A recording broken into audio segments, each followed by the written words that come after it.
जितने भी बिहार के दिव्यांग व्यक्ति होंगे, जिस प्रकार के दिव्यांग होंगे, जैसे भी होंगे, उनको यहाँ पे जॉब करने का मौका मिलेगा, यहाँ पे रहने का मौका मिलेगा और खाने पीने हर चीज का मौका मिलेगा। वो अपने आप को कभी दिव्यांग महसूस नहीं करेंगे। नमस्कार दोस्तों, मेरा नाम विश्वजीत कुमार है। इस वक्त हम पटना में हैं और एक ऐसे फाउंडेशन में है जिसे जानकर आप दंग रह जाएंगे, हैरान रह जाएंगे। जो आज तक सरकार नहीं कर पाई है ना, वो एक ऐसे दिव्यांग कर लिए हैं और आगे फ्यूचर में बहुत बड़ा करने वाले हैं। तो क्या करने वाले हैं, सारी बात को जानेंगे। इससे पहले आपको मैं बता दूं कि एक बैनर आपको दिख रहा होगा, T24 डिसेबिलिटी फाउंडेशन, और उसके नीचे एक स्लोगन लिखा होगा, आत्मनिर्भरता की ओर बढ़ते दिव्यांग एवं महिलाओं के कदम। आखिर बढ़ते दिव्यांग एवं महिलाओं के कदम क्या है, तो आइए जानते हैं। और हमारे साथ मैडम बैठी है, उनसे बातें करते हैं कि आखिर इनका क्या मतलब है और ये कौन सा फाउंडेशन है जो सरकार नहीं कर पाई, वो ये लोग कर दिए हैं और फ्यूचर में बहुत बड़ा करने वाले हैं, खास करके दिव्यांगों के लिए। तो मैडम, सबसे पहले आपका बहुत बहुत स्वागत है। बहुत बहुत धन्यवाद जो आप लोग आए हमारे इस गरीब खाने में। गरीब खाना। बिल्कुल। और मैं उन दर्शकों को जो देख रहे हैं उनको भी बहुत बहुत धन्यवाद करूंगी और नमस्कार करूंगी। मैं मंजू कुमारी सिन्हा, मैं MD of T24 disability foundation, Nalanda Bihar से बिलोंग करती हूँ और बिहार की धरती पे ही बैठी हूँ अभी। तो मैडम, सबसे पहले ये बताइए कि आप का जो ये हालत है, ये कैसे हुई? या बचपन से ही है या फिर आफ्टर बचपन हुआ था? एक्चुअली इस पे ज्यादा मैं नहीं जाऊंगी। ये 4 साल की उम्र में पोलियो कहते हैं। पहले के लोग जैसे मेरे माता पिता उतना जागरूक नहीं थे, पोलियो का कह सकते हैं टीका नहीं दिलाई, एक बहाना है, बस होना था। गॉड मुझे अगर शायद ऐसा नहीं करता तो आज दिव्यांगों के लिए लड़ाई नहीं लड़ रहे होते। ये भी बात हो जाती है। स्पेशली ये दिव्यांगों का लड़ाई है। जी बिल्कुल। यहाँ पे लिखा हुआ है T24 डिसेबिलिटी फाउंडेशन और उसके एक नीचे स्लोगन लिखा हुआ है, बहुत अच्छा स्लोगन है, आत्मनिर्भरता की ओर बढ़ते दिव्यांग एवं महिलाओं के कदम। इसका क्या मतलब है? इसका मतलब है कि एक्चुअली ये फाउंडेशन स्पेशली दिव्यांगों के लिए ही है, लेकिन दिव्यांगों के सहयोग के लिए हम लोग महिलाओं को भी जोड़े। और दिव्यांग के बाद जब हमको सोचने की बात आई, चूंकि हम एक महिला भी हैं, तो लगा कि दिव्यांग के बाद कौन है जो कमजोर वर्ग हैं, तो महिला ही मुझे नजर आई कि महिला फिर कमजोर वर्ग है, तो क्यों ना दिव्यांग और महिलाओं को जोड़ दिया जाए ताकि दोनों उत्थान की ओर हो। और हम समझते हैं कि दिव्यांग और महिलाएं जब उत्थान की ओर होती है, एक महिला जब सशक्त होती है तो एक घर सशक्त होता है, तो एक घर अगर सशक्त होता है तो हमारा पूरा समाज सशक्त होता है, पूरा देश सशक्त होता है। तो ये सोच करके फिर हमने महिलाओं को टाई अप कर लिया। और हम समझते हैं कि अगर मुझे इंडस्ट्री खड़ा करना है तो दिव्यांग और महिलाएं मिलकर के हमारी इंडस्ट्री जरूर खड़ा कर देगी। ये मेरा प्रण अटल विश्वास है उन लोगों पे, और उन लोग का ये विश्वास लेकर के मैं गाड़ी को चलाना चालू की हूँ। और अभी तक जो भी रहा रिस्पांस बहुत अच्छा रहा दिव्यांग और महिलाओं के। हमारे टीम में कल विश्वकर्मा पूजा है, अगर आप कल आते तो वो सारी महिलाएं भी दिखती और सारे दिव्यांग भी दिखते। क्या बात है। तो मैं साफ साफ एक बात बता देना चाहता हूँ कि ये जो फाउंडेशन है, इस फाउंडेशन में आने वाला समय में जितने भी बिहार के दिव्यांग व्यक्ति होंगे, जिस प्रकार के दिव्यांग होंगे, जैसे भी होंगे, उनको यहाँ पे जॉब करने का मौका मिलेगा, यहाँ पे रहने का मौका मिलेगा और खाने पीने हर चीज का मौका मिलेगा। वो अपने आप को कभी दिव्यांग महसूस नहीं करेंगे। अभी के समय में आपने देखा होगा कि थोड़े से अगर जो पैर से अपाहिज होते हैं या आंख से अंधे होते हैं, वो कहीं न कहीं भीख मांग रहे होते हैं। लेकिन ये मैडम ऐसी हैं कि उन सब के लिए एक ऐसा कदम पे निकली है जिनके लिए पूरे बिहार ही नहीं, पूरे इंडिया के लिए ये बहुत ही कारगर साबित होने वाला है। इसलिए मैंने कहा कि जो अभी तक सरकार नहीं कर पाई है, वो ये मैडम करने वाली है। तो मैडम, आपका आगे का क्या प्लान है? आगे का प्लान है सर कि इसमें इतना वर्कआउट हो, इतना ये इंडस्ट्री का रूप ले, इतना ज्यादा हो। बस आप मेन उद्देश्य एक लाइन में मैं बोलूं तो ये कहिए कि ये फाउंडेशन आने वाले समय में अपने दिव्यांग और महिलाओं के लिए, खासतौर से दिव्यांग जनों के लिए अच्छा घर का सारा चीज देगी। इतना पेमेंट होगा, प्लस उसके साथ एजुकेशन और हेल्थ पे भी ये काम करेगी। आवास के साथ साथ आवास, एजुकेशन और हेल्थ, ये तीनों चीज, क्योंकि ये तीनों चीज जब मैं घूमती हूँ तो आभास होता है कि कहीं न कहीं हमारे दिव्यांग जो दोनों, जिसके दोनों हस्बैंड वाइफ दिव्यांग हो, तो सोचिए उनको खाना का मुश्किल हो जाता तो वो एजुकेशन क्या दिला पाएंगे अपने बच्चे को, या जब वो बीमार होते उनके बच्चे को तो उनको अच्छा स्वास्थ्य क्या वो दिला पाएंगे। तो ये सारे चीजें ये फाउंडेशन कराएगी आगे। भगवान करे ये बहुत जल्द हो जाए तो ज्यादा बेटर है। हम लोग बहुत जल्द इस पे भी काम कर रहे हैं। जिस कार्य के लिए निकली हैं वो तो सरकार भी कर सकती है क्योंकि उनके पास पैसे हैं, लेकिन आप जो कह रही हैं कि आने वाला समय में जितने भी दिव्यांग लोग हैं हम इनको रखेंगे, हम इनको जॉब देंगे, सब कुछ यहीं करवाएंगे, इसके लिए आप फंड कहाँ से लाएंगे, पैसे कहाँ से लाएंगे? कमाएंगे ना, उसका अर्निंग करेंगे, क्योंकि ये फाउंडेशन का मेन उद्देश्य ही है कि ये खुद काम को पैदा करे, रोजगार पैदा करे और लोगों को रोजगार दे।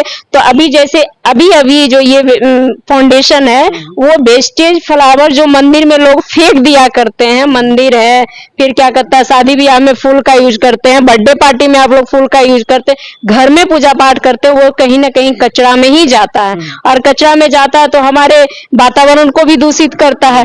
तो हम लोग उस वेस्टेज फूल को कलेक्ट करते हैं, कलेक्ट करवा करके और फिर उसको बढ़िया से फ्रेश करवाते हैं। फ्रेश करवाने के बाद कुछ फ्लावर कटिंग होता है जो कि कॉस्मेटिक में यूज होता है, कुछ फ्लावर डायरेक्ट हम लोग जैसे माला को ही टांग दिए, वो सूख गया, उसको जैसे गेहूं को कैसे धुन के आप लोग निकालते हैं उस तरह पत्ती हम लोग निकाल करके फिर वो डस्ट बनता है। डस्ट को हम लोग अगरबत्ती, धूपबत्ती इस तरह बनवाते हैं। तो वो माला, अगरबत्ती, धूपबत्ती जो सेलौट आता है उससे विकास का एक अच्छा जरिया बनता है, लोगों को रोजी रोटी मिल जाती है। तो हमारे दिव्यांग जन को रोजी रोटी भी मिल गई और वातावरण में प्रदूषण भी नहीं फैला, प्रदूषण से भी तो कहीं ना कहीं आधा काम हम नगर निगम का भी कर रहे हैं, बिहार सरकार का भी कर रहे हैं। और कहीं ना कहीं हमारे लोगों के बीच ये पॉजिटिव संदेश भी जाता है कि जो भगवान पे फूल चढ़ाते हैं वो फूल चढ़ाने के बाद जो वेस्ट होता है, जो पैरों से कुचला जाता है, उसे उठाकर आप एक अच्छे कार्य में लगाते हैं और अगरबत्ती बनाते हैं। और कहीं ना कहीं वही अगरबत्ती से जो दिव्यांग है उन्हें पालन पोषण करने का एक मौका मिलेगा। बिल्कुल मिल जाता है। अच्छा ये बताइए, इस फाउंडेशन में सिर्फ दिव्यांग लोग ही आ सकते हैं या फिर कोई और आ सकते हैं?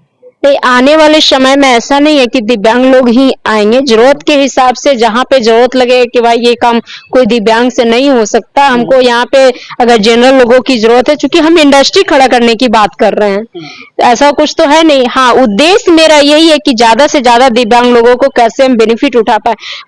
पैसा आएगा यहाँ, ये विकास करेगा तभी दिव्यांग को बेनिफिट हो सकेगा। तो आने वाले समय में जनरल लोग को भी रखा जाएगा, लेकिन अभी मेरा मेन उद्देश्य फोकस उन्हीं पे है। जैसे जैसे स्टेप बाय स्टेप बढ़ेंगे, जगह के हिसाब से हमको जिनकी जरूरत होगी आएंगे लोग, रखेंगे। दिव्यांग लोग यहाँ पे जो अगरबत्ती बनती है वो कैसे बनाते हैं, कैसे बनाएंगे वो लोग जिनको दिखाई नहीं देता है? अगर ये चीज आप मेरे जो बना रहे हैं उनसे पूछिए तो वो ज्यादा बेटर आपको बताएंगे। अभी मेरे साथ बैठे हैं सौरभजीत जी, तो ये चीज आपको, चूंकि उनको दोनों आंख से नहीं दिखता, वो हस्बैंड वाइफ दोनों ब्लाइंड हैं और दोनों 4 साल से हमारे साथ जुड़े हुए हैं, तो वो आप उनसे पूछिए तो वो ज्यादा बेटर बनाएंगे। और मेरे साथ 4 साल से इस तरह जुड़े हैं कि जब उस समय मेरे पास खाने के लिए नहीं था बच्चों को, और क्या बोलता है, जब हम इनको कुछ नहीं दे पाते थे, आज तो कुछ दे पाते हैं लेकिन उस समय कुछ नहीं दे पाते, तो तब भी ये मेरे जुनून को देख करके, नहीं कि आप हम लोग के लिए लड़ रही हैं तो हम भी आपके साथ हैं, वो तब से हमारे साथ है। तो हम चाहते हैं कि ये हमसे बेटर आपको वही बताएंगे कि उनको वो नहीं दिखता तो वो उस काम को कैसे कर पाते।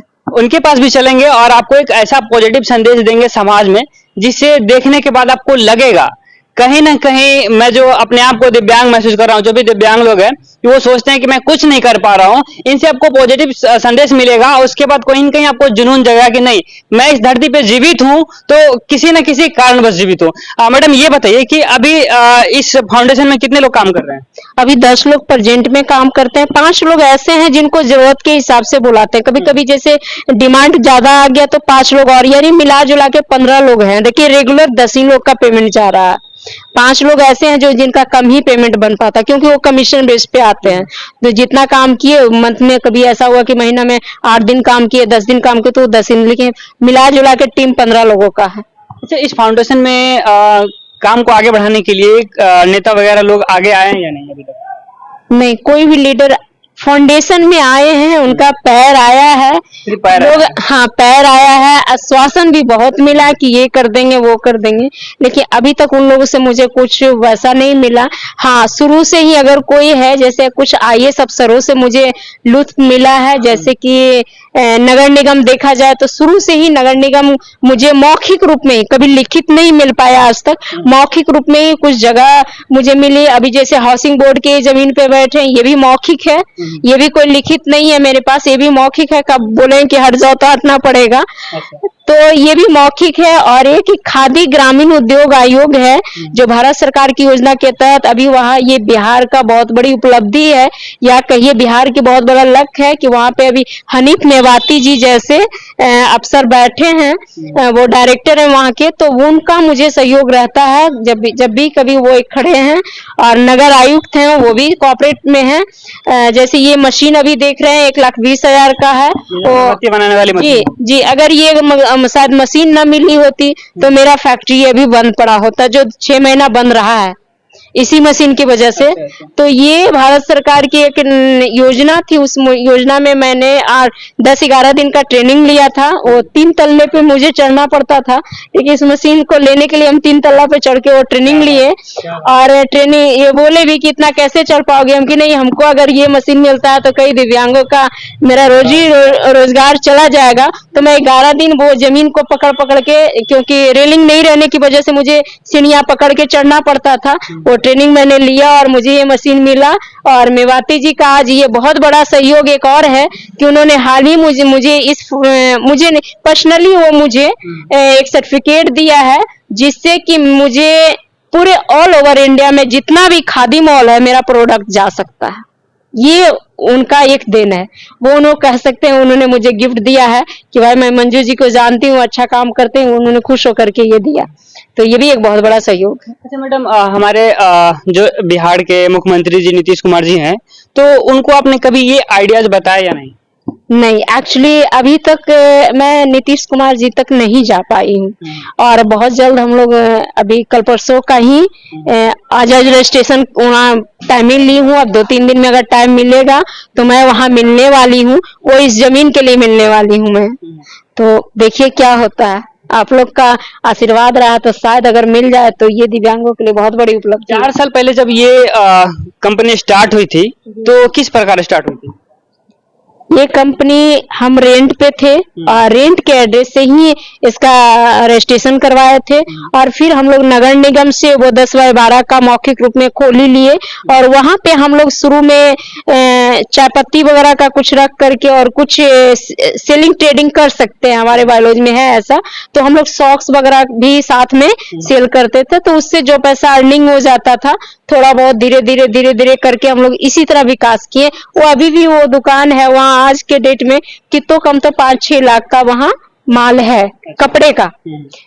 हमने चाय पत्ती को तो स्टॉप कर दिया क्योंकि वो हमारे बस की चीज थी नहीं, क्योंकि वो खराब होने वाला प्रोडक्ट है, उसे स्टॉप किया। लेकिन वो सेलिंग ट्रेडिंग का काम हुआ, मास्क वगैरह, सॉक्स वगैरह, कुछ लेडीज गारमेंट्स वगैरह अभी भी सेल ट्रेड होता है।